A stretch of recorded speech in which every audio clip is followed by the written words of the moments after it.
In around 8 hours from the release date of this video, Sparking Zero will be released, and I cannot wait. We waited so many years for a Dragon Ball game on the Tenkaichi style, and yeah, the wait has finally ended. So, what are my expectations and predictions on the game in general?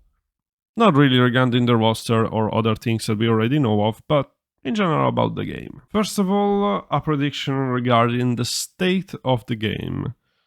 So, we all know that the game is made in Unreal Engine 5, and it's a good engine, but at the same time, we know of its performance problems.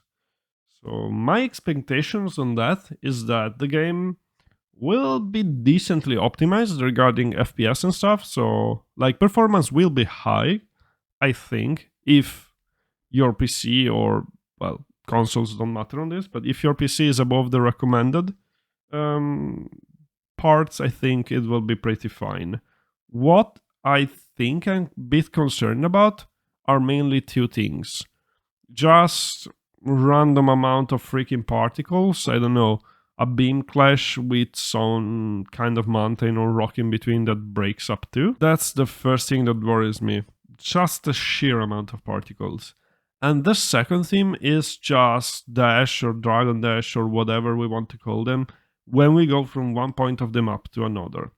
The maps are neither small nor large, but I still think since it's Unreal, we might have travels or stutter, which it's something that will really, really suck on a fighting game that has to be smooth as butter when you play it. So those are my two main areas of concern. Then I do think there will be bugs, like it's unavoidable. Games aren't like they were made 20 years ago.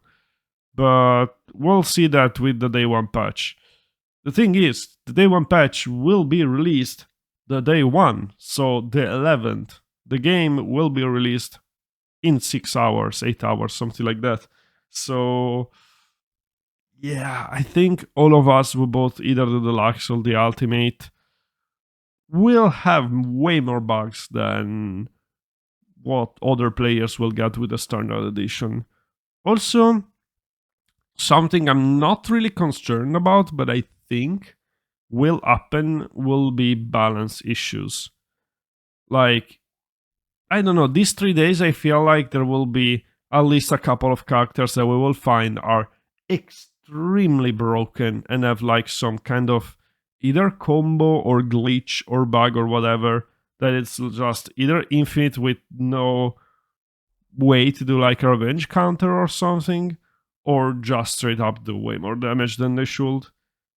So I'm really curious about that and see how's the situation about that. Overall though, I think it will be a pretty smooth launch, and I really can't wait to see if my predictions on this are spot on or if I'm proven wrong and it will go even better than I think. And that will be it for my predictions and expectation on the release of the game. What about the future of the game? We all know there are 3 DLCs planned that will add new characters. We don't know anything else about it aside from the fact that there will be 20 plus characters. So, yeah, let's talk about that. First of all, I think, and I will predict right now, the number of characters will be either 23 or 28. Just to go on a round number with the 182 that we have initially in the game, or to go to like a multiple of 5 or something. I think that will be their strategy for now. Now, will there be more DLCs after those 3?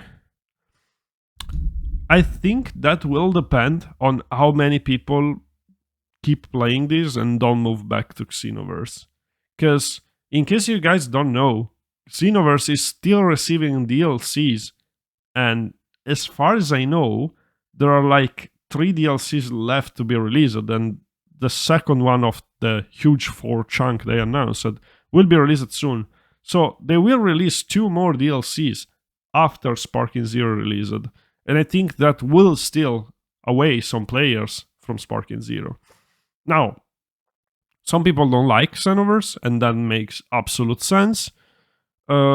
I honestly don't like much in that game the fact that the CPU could randomly just decide that 4 people need to hit you the whole time and ignore your teammates, which really sucks.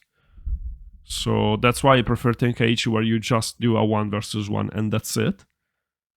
But yeah, I think Xenoverse will steal some players back from Sparking Zero with the newest DLC. Now, if this isn't too much, let's say, if this doesn't steal too many players and they return back to Tenkaichi, well, Sparking Zero, let's call it now, it's not Tenkaichi 4 anymore, then I think there will be more DLCs with more characters, or they could add new story episodes and new maps too.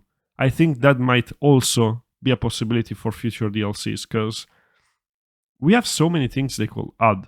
Since they decided to do the story mode from the point of view of different characters, they can literally add new episodes with new point of views. Many fights, many battles will be the same as we've seen already before. They just have to create new what-if scenarios. So I really think it will be easy for them to add new episodes. Will they do it? Will those DLCs sell? That I cannot predict. But I really hope the game will be supported for many, many years. And yeah, I guess until Xenoverse 3 releases someday, because that's gonna happen someday and people will go there. But until then, I really want to enjoy Sparking Zero and try to win every tournament with every character at max proficiency.